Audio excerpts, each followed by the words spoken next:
What's up, y'all? Welcome to another video on Gratified Grad, where it's my goal to help you graduate with gratification.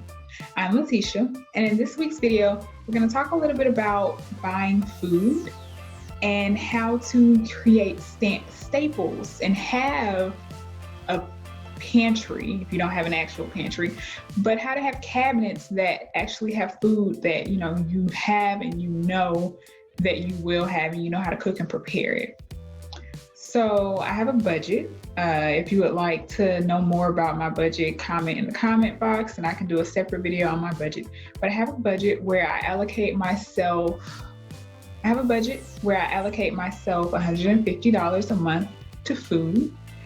And I would also like to mention that it's just me. I don't have any kids. I have a dog. I have a family. So $150 a month is good for me with my food budget. And so what that looks like is $20 a week, I'm buying fresh foods. And then with that other $50, I am buying pantry staples.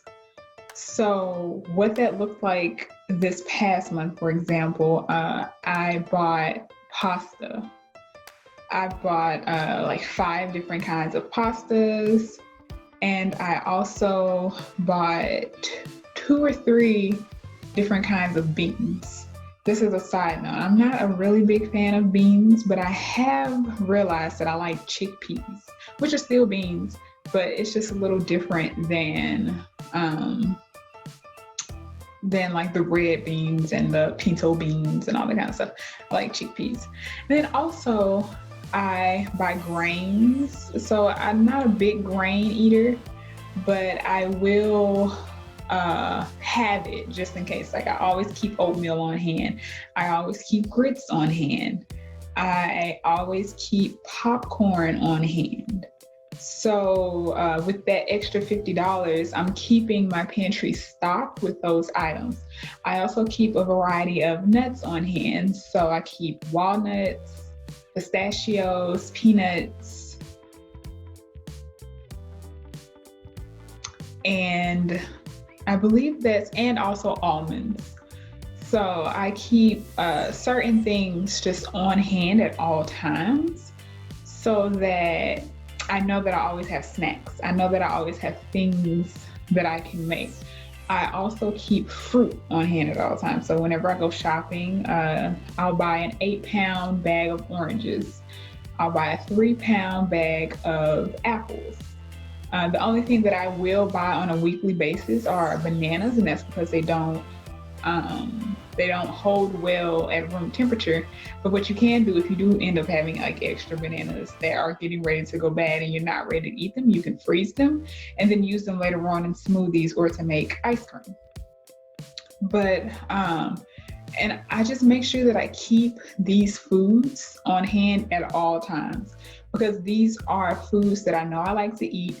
Things that, I know recipes that I can make with them. I do eat an orange a day, an apple a day, and a banana a day, which is why I keep all of those on hand. I also, like at the beginning of the month, out of that $50, I have a snack. So I'll typically go to the bulk section of the store or go to Sam's and I'll get something that's in the family pack size. And so whether that be some, bean burritos or some chiquitas, something that is like, comes in like a pack of, 40, well, that may be a lot. You may not find anything in a pack of 40, but something that comes in a pack of, 20, 25. And I always keep that on hand for if I just want a snack, just want something hot that I can just pop into my toaster oven and use that. I also make sure out of like that extra $50, I, get condiments that I need, keep seasonings on hand, teas and things like that. In terms of weekly, what I will buy with that $20 to have like fresh foods, it really depends on what I need, right? So I can buy lettuce and it lasts me for 2 weeks, no problems. I can, sometimes I'll buy tomatoes if I want to make a pasta sauce.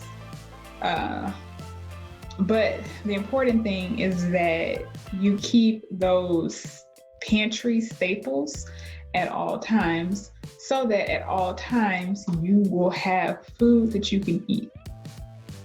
Hopefully, I've just given you a tip that you can add to your toolbox that will help you to graduate with gratification.